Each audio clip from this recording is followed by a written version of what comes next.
एक राजा था, दयालु और धर्म की राह पर चलने वाला। वह सदैव जनता के कष्टों को दूर करने का प्रयत्न करता रहता। परंतु उसके पुत्र अर्थात राजकुमार का स्वभाव बिल्कुल विपरीत था। कर्कश वाणी, स्वभाव से दुष्ट और निर्दयी। हर छोटी छोटी बात पर वह क्रोधित हो जाता। निरपराध प्रजा को यातना देने में उसे आनंद आता था।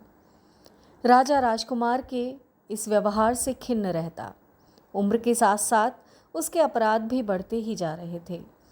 उसने अपने पुत्र को सुधारने के लिए अनेकों संभव प्रयत्न किए, किंतु वह कुमार्ग से नहीं हटा। उसके कड़वे व्यवहार से राज्य की प्रजा का आक्रोश विरोध का रूप लेता जा रहा था। विरोध की अग्नि आसपास के नगरों तक पहुंच चुकी थी। सभी परिजन उसके दुर्व्यवहार से मुक्ति चाहते थे। पास ही रहने वाले एक तपस्वी साधु तक यह खबर पहुंची। साधु ने विचार किया कि यदि राजकुमार को उचित मार्ग पर नहीं लाया गया तो इसकी तानाशाही प्रजा का जीना दुश्वार कर देगी। साधु उसे सुमार्गी बनाने का निश्चय कर चुका था। संत ने राजकुमार को अपने पास बुलाया नहीं, बल्कि वे स्वयं उसके पास गए।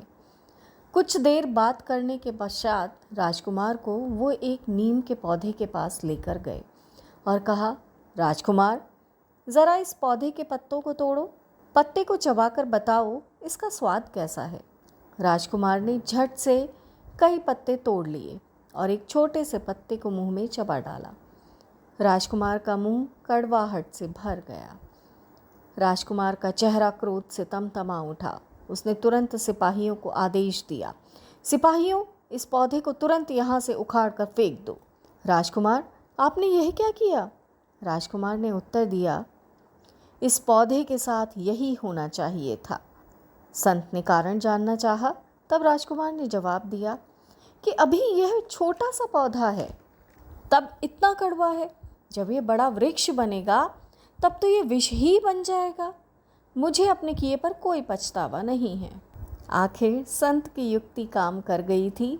वे गंभीर स्वर में बोले, राजकुमार, तुम्हारे दुर्व्यवहार और अत्याचार से परेशान होकर यदि जनता तुम्हारे साथ भी यही व्यवहार करे जो तुमने इस पौधे के साथ किया, तब तुम क्या करोगे? यह बात सुनते ही राजकुमार की मानो पैरों तले ज़मीन ही खिसक गई। उसकी आंखें खुल गईं। अपने व्यवहार पर उसे पछतावा हुआ और कभी बुराई की राह पर न चलने की प्रतिज्ञा की। अंत में वह एक श्रेष्ठ राजा सिद्ध हुआ। यदि आपको हमारी ये वीडियो पसंद आई हो तो इसको लाइक करें, कमेंट करें और शेयर अवश्य करें। हमारे YouTube चैनल ऋषि चिंतन को सब्सक्राइब भी कर लें, साथ ही बेल आइकन को भी दबाएं ताकि आने वाले वीडियोस की नोटिफिकेशंस मिलती रहे। धन्यवाद।